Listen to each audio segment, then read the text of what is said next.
ایک ایسی ہستی جس سے رب دو جہان نے اپنے ہاتھوں سے پیدا کیا.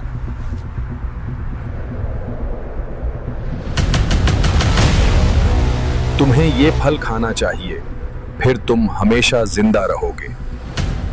جسے مٹی سے اٹھا کر عزت دی اور جس کے سامنے فرشتوں کو سجدہ کرنے کا حکم دیا گیا. اور جب ہم نے فرشتوں سے کہا کہ آدم کو سجدہ کرو تو سب نے سجدہ کیا مگر ابلیس نے نہ کیا. بولا کہ بھلا میں ایسے شخص کو سجدہ کروں جس کو تو نے مٹی سے پیدا کیا ہے. اور ازراہ طنز کہنے لگا کہ دیکھ تو یہی وہ ہے جسے تو نے مجھ پر فضیلت دی ہے. ذرا سوچو کہ جب آسمانوں میں اعلان ہوا کہ زمین پر میں ایک خلیفہ بھیجنے والا ہوں. اور وہ وقت یاد کرنے کے قابل ہے جب تمہارے پروردگار نے فرشتوں سے فرمایا کہ میں زمین میں اپنا نائب بنانے والا ہوں. انہوں نے کہا کیا تو اس میں ایسے شخص کو نائب بنانا چاہتا ہے جو خرابیاں کرے اور کشت و خون کرتا پھرے. تب فرشتے حیران تھے لیکن ایک تھا جو خاموشی سے جل رہا تھا، ابلیس. سجدہ کرنے کا جب حکم آیا تو سبھی جھک گئے مگر ایک نے انکار کر دیا. غرور نے اسے اندھا کر دیا اور وہی غرور ہمیشہ کے لیے ایک لعنت بن گیا. اور پھر جنت جہاں نہ بھوک تھی، نہ پیاس تھی، نہ خوف تھا اور نہ ہی کوئی غم.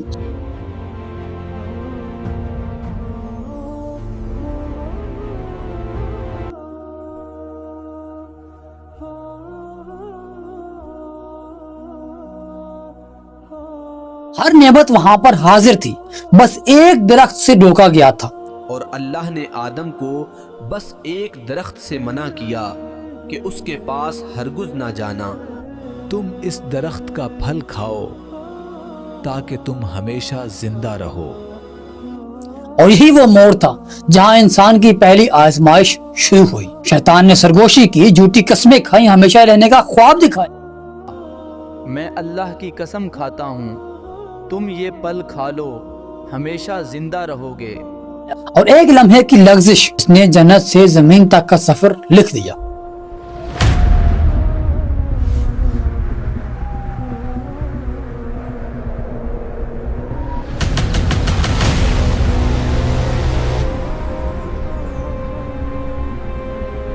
ذرا سوچو وہ لمحہ جب آدم علیہ السلام نے جنت کی ٹھنڈی ہوا چھوڑ کر زمین کی سخت مٹی پر قدم رکھا ہوگا.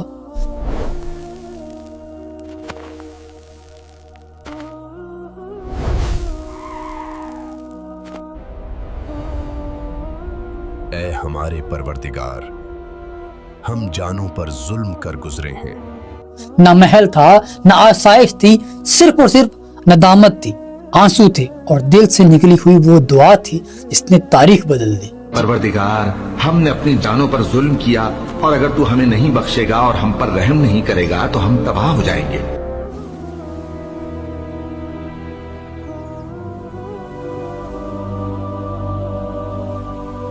یہ کہانی صرف خطا کی نہیں ہے، توبہ کی پہلی قبولیت کی کہانی ہے. کیونکہ وہی آدم علیہ السلام جسے جنت سے اتارا گیا تھا، جسے انسانیت کا باپ بنایا گیا تھا. اب سوال یہ نہیں ہے کہ انسان گرا کیوں،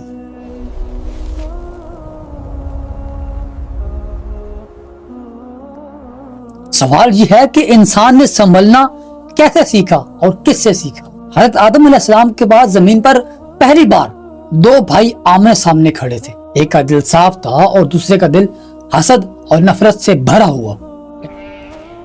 آؤ اللہ کے لیے قربانی کی تیاری کریں، نیت کو صاف رکھیں. میں بھی اپنی قربانی تیار کر رہا ہوں، دیکھتے ہیں کس کی قبول ہو. اللہ نے تیری قربانی قبول کر لی، میری کیوں نہیں؟ اللہ نے تیری قربانی قبول کر لی، میری کیوں نہیں؟ ان دونوں نے قربانی پیش کی، ایک کی قربانی قبول ہوئی اور ایک کی رد کر دی گئی. اور یہ وہ لمحہ تھا جہاں حسد نے عقل کو قید کر لیا. قابیل کے دل میں آگ بھڑک رہی تھی اور تب اس نے وہ الفاظ کہے جو زمین نے پہلے کبھی بھی نہیں سنے تھے. اللہ نے تیری قربانی قبول کر لی، میری کیوں نہیں؟ بھائی میں نے تجھ پر ہاتھ نہیں اٹھایا.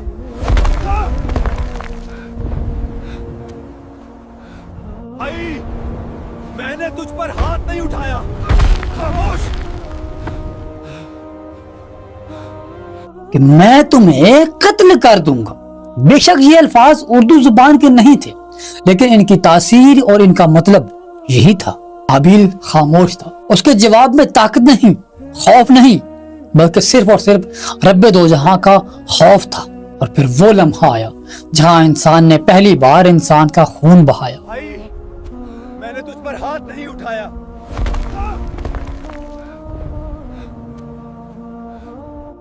نہ قانون تھا، نہ عدالت تھی، بس حسد تھا اور ایک لاش، اور ایک قاتل کھڑا تھا لاش کے پاس پریشان کہ اب اس گناہ کو آخر کار کہاں اور کیسے چھپاؤں۔ تب کیسے ایک جاندار نے اس گناہ کو چھپانے کا طریقہ بتایا، اور یہ صرف ایک قتل نہیں تھا، یہ تاریخ کا پہلا سبق تھا۔ یہ ہے حضرت آدم علیہ السلام کی داستان، آغاز انسان، آغاز آزمائش اور آغاز رحمت۔ یہ سبھی کچھ اس وقت ہوا جب زمین پر ابھی انسان کا نام و نشان تک نہیں تھا، بستیاں نہیں تھی، آوازیں نہیں تھی، صرف اور صرف خاموشی تھی اور رب دو جہاں کا فیصلہ تھا۔ اور جب رب دو جہاں نے فرشتوں سے فرمایا کہ میں زمین پر ایک خلیفہ بنانے والا ہوں، اور وہ وقت یاد کرنے کے قابل ہے جب تمہارے پروردگار نے فرشتوں سے فرمایا کہ میں زمین میں اپنا نائب بنانے والا ہوں، انہوں نے کہا کیا تو اس میں ایسے شخص کو نائب بنانا چاہتا ہے جو خرابیاں کرے اور کچھ تو خون کرتا پھرے۔ یہ اعلان آسمانوں میں مانو ہر طرف گونج اٹھا ہو۔ فرشتے حیران ہوئے، انہوں نے سوال کیا کہ کیا آپ وہاں پر ایسی مخلوق بسائیں گے جو فساد کرے گی، فتنے کرے گی اور خون بہائے گی؟ تب رب دو جہاں کی طرف سے جواب آیا کہ میں وہ جانتا ہوں جو تم نہیں جانتے۔ یہی وہ لمحہ تھا جہاں انسان کی کہانی کا پہلا باب لکھ دیا گیا تھا۔ مٹی سے عظمت تک کا سفر شروع ہو چکا تھا۔ تب رب دو جہاں نے حضرت جبرائیل علیہ السلام کو حکم دیا کہ کرۂ ارض سے مٹی لے کر آؤ۔ حضرت ابو موسیٰ اشعری سے روایت ہے کہ نبی کریم صلی اللہ تعالی وسلم فرماتے ہیں کہ رب دو جہاں نے حضرت آدم علیہ السلام کو ایک مٹھی خاک سے پیدا کیا تھا۔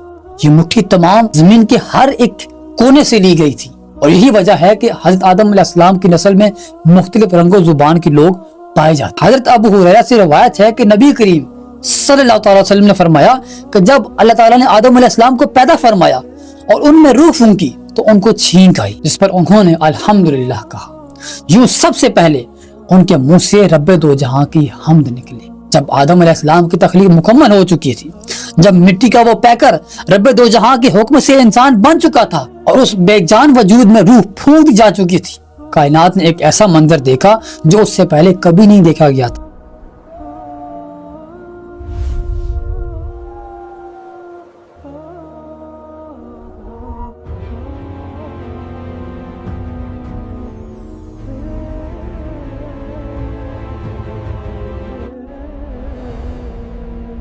اے ہمارے پروردگار، ہم جانوں پر ظلم کر گزرے ہیں۔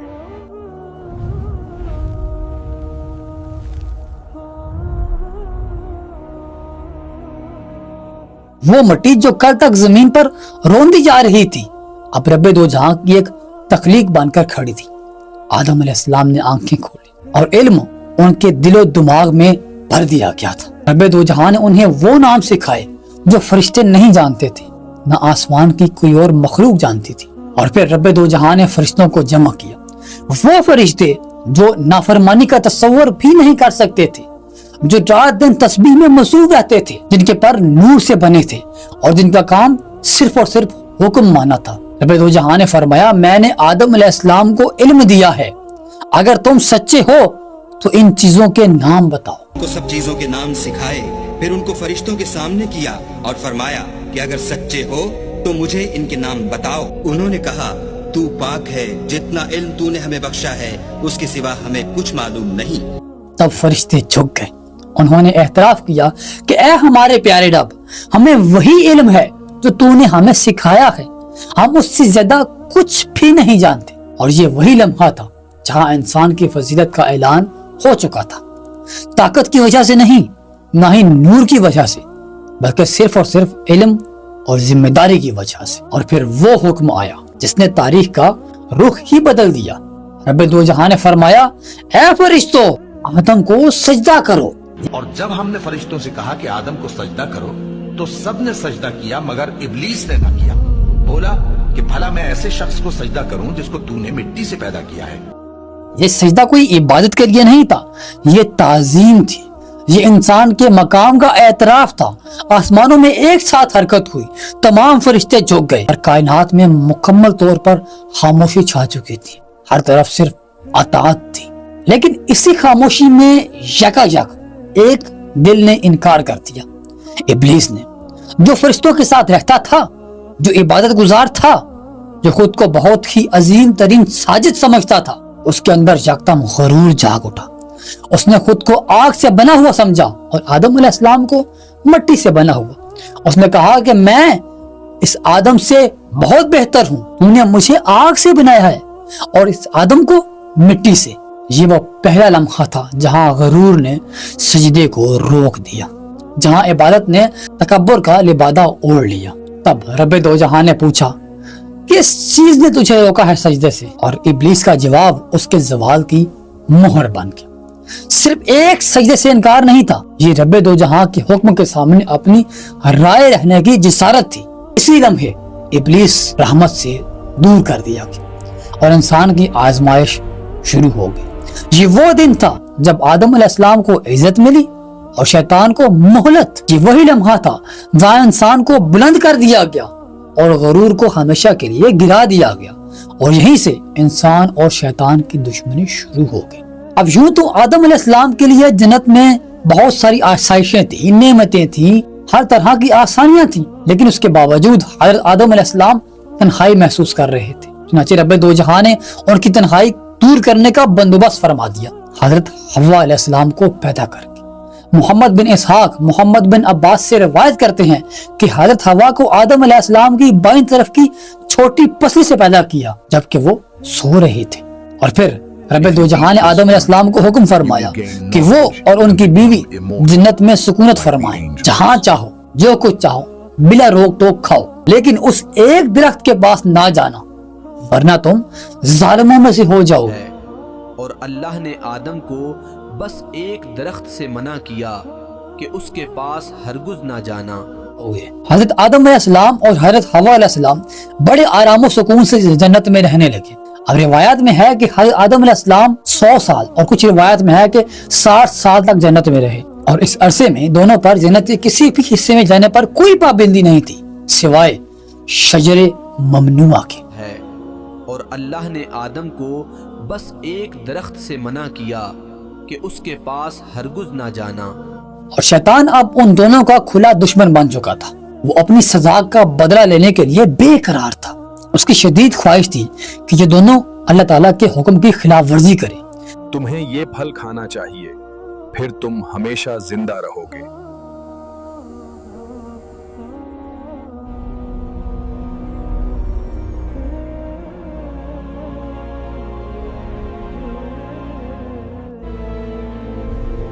फिर शैतान ने उन दोनों के दिलों में वसवसे डालने शुरू कर दिए ताकि उनकी शर्मगाहें जो एक दूसरे के लिए पोशीदा थी वो बेपर्दा हो जाए। और फिर उसने कहा कि तुम्हारे रब ने तुम दोनों को उस दरख्त से इसलिए मना फरमाया है कि कहीं तुम वो फल खाकर अमर ना हो जाओ, हमेशा के लिए जिंदा रहने वालों में ना हो जाओ। कह दिया, तुम इस दरख्त का फल खाओ ताकि तुम हमेशा जिंदा रहो।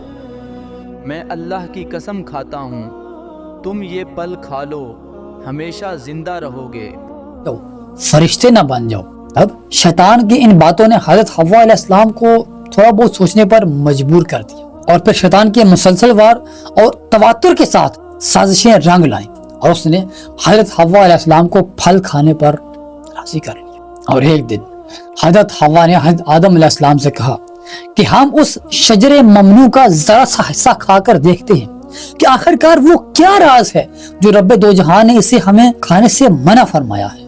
शुरू में तो हज़रत आदम अलैहिस्सलाम ने कतई तौर पर मना फरमा दिया, वो कतई तौर पर तैयार नहीं थे, लेकिन फिर हज़रत हव्वा अलैहिस्सलाम के मुसलसल इसरार पर बादल नख्वास्ता वो भी राजी हो गए। और अभी उन दोनों ने फल को पूरे तौर पर चखा ही नहीं था कि उनके सतर एक दूसरे पर अयां हो गए, जिस पर दोनों बदहवासी और परेशानी में जन्नत के दरख्तों के पत्ते तोड़कर अपने बदन छुपाने लगे।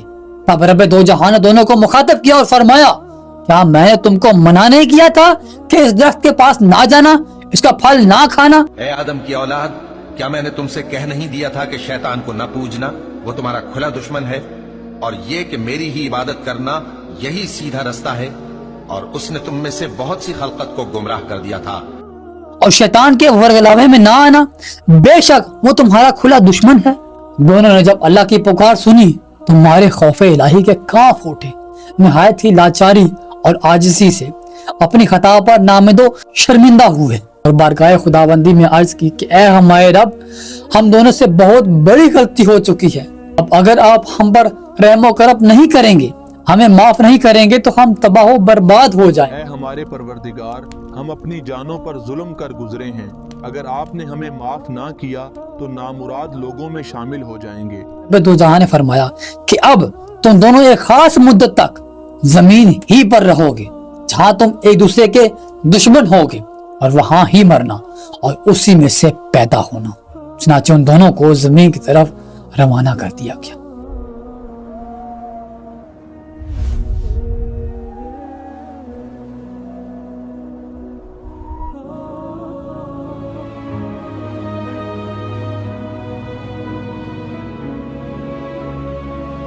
अब रिवायात में है कि हजरत आदम अलैहिस्सलाम को हिंद, हजरत हवा अलैहिस्सलाम को जद्दा और इब्लीस मलऊन को बसरा से चंद मील के फासले पर दमश्कमान के मुकाम पर उतारा गया।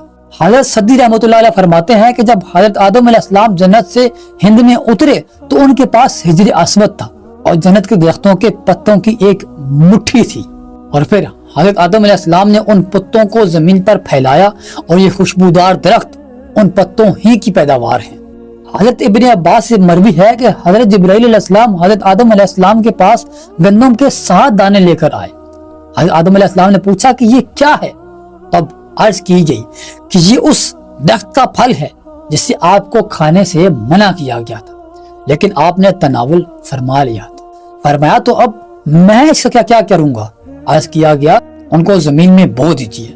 हजरत आदम अलैहिस्सलाम ने उन दानों को जमीन में बो दिया। और कुछ रिवायत में है कि वो दाने हमारे आज के गंदम के दानों से लाखों गुना बड़े थे, लाखों गुना ज्यादा वजनी थे। और फिर वो दाने उगे। हजरत आदम अलैहिस्सलाम ने फसल काटी, फिर दानों को भूसे से जुदा किया और उन्हें पीसकर आटा गूंदा और रोटी बनाई। और इस तरह मैंने तो मुशक्कत वाला खाना हजरत आदम अलैहिस्सलाम ने पहली मरतबा। हजरत आदम अलैहिस्सलाम जमीन पर आने के बाद नहायत ही शर्मसार और अफसरदा थे। फिर हजरत हव्वा अलैहिस्सलाम से अलहदगी ने उन्हें मजीद अफसरदा कर दिया, मजीद परेशानी में मुब्तला कर दिया। रिवायात में है कि एक तवील अरसे तक वो अल्लाह ताला के यहाँ गिड़गिड़ाते रहे, यहाँ तक कि रब्बे दो जहां को उनकी इस गिरियाजारी पर रहम आ गया।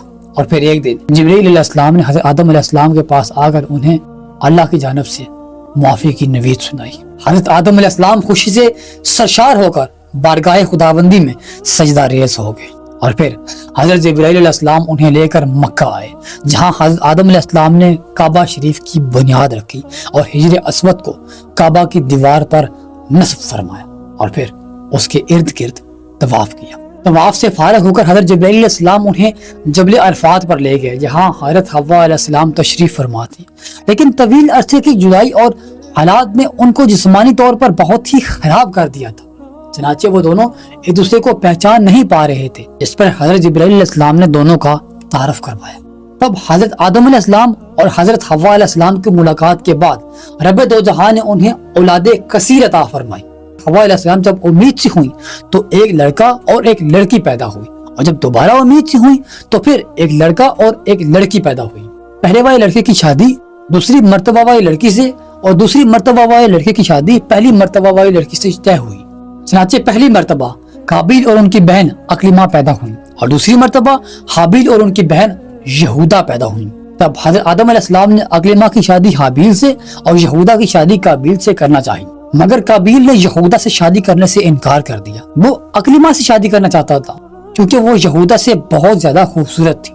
हजरत आदम अलैहिस्सलाम ने हर चीज उन्हें समझाने की कोशिश की, लेकिन वो अपनी जिद पर अड़ा रहा। अब आखिरकार हजरत आदम अलैहिस्सलाम ने दोनों बेटों को फरमाया कि तुम दोनों अपनी अपनी कुर्बानी लेकर कोहे सफा पर ले जाओ। रब्बे दो जहां के हुक्म से आसमान से आग आएगी जो हक का फैसला करेगी। दोनों अपनी अपनी कुर्बानियां लेकर जबल सफा पहुंचे। क्योंकि हाबिल हक पर था इसीलिए उसकी कुर्बानी कबूल कर ली गई। उस पर काबिल हाबिल का जानी दुश्मन हो गया। अल्लाह ने तेरी कुर्बानी कबूल कर ली, मेरी क्यों नहीं? भाई, मैंने तुझ पर हाथ नहीं उठाया। खामोश। और फिर एक दिन उसने हाबिल को कत्ल कर दिया और ये इंसानियत का सबसे पहला कत्ल था। हाबिल के कत्ल के बाद काबिल को ये फिक्र लाहक हो गई कि उसकी लाश कैसे छुपाऊं। वो लाश को कंधों पर रख कर मारा मारा फिरता रहा। आखिरकार रब दो जहां ने एक कौवे के जरिए उसे भाई की लाश दफनाने का तरीका समझाया। कुरान पाक में आता है कि फिर अल्लाह ताला ने कौवे को भेजा जिसने जमीन खोदी ताकि वो उसे बता सके कि वो अपने भाई को किस तरह दफन करे। फिर उसने अपने भाई की लाश को दफन किया और वापस चला गया। अब ज्यों त्यों वक्त गुजरता गया तब हज़रत आदम अलैहिस्सलाम की वफात का वक्त नजदीक आ गया। फरिश्ते घर में दाखिल हुए तो आप समझ गए।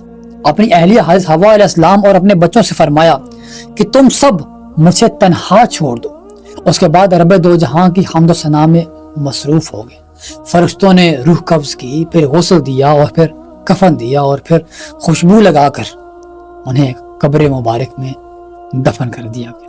तब हज़रत जिब्राइल अलैहिस्सलाम ने उनके बेटे हज़रत शीश अलैहिस्सलाम को नमाज जनाजा पढ़ने का तरीका बताया। आप अलैहिस्सलाम ने नमाज जनाजा पढ़ाई। आमतौर पर तारीखी किताब में लिखा गया है कि हज़रत आदम अलैहिस्सलाम की उम्र मुबारक 960 साल तक थी। जब हज़रत मोहम्मद सल्लल्लाहु अलैहि वसल्लम मिराज के सफर पर गए तो मिराज के सफर में नबी पाक ने आसमान पर देखा कि हज़रत आदम अलैहिस्सलाम जब दाईं तरफ देखते हैं तो बहुत खुश होते हैं और जब बाईं तरफ देखते हैं तो बहुत ज्यादा अफसरदा हो जाते हैं और रोते हैं। उनकी दाईं तरफ ही बहुत सारे लोग हैं और उनकी बाईं तरफ ही बहुत सारे लोग हैं। हाँ, हजरत मोहम्मद मुस्तफ़ा सल्लल्लाहु अलैहि वसल्लम फरमाते हैं कि मैंने हजरत जिब्रील से पूछा कि ए जिब्रील ये क्या है? तो उन्होंने फरमाया कि ये हजरत आदम अलैहिस्सलाम है और ये उनकी औलादों की रूहें हैं।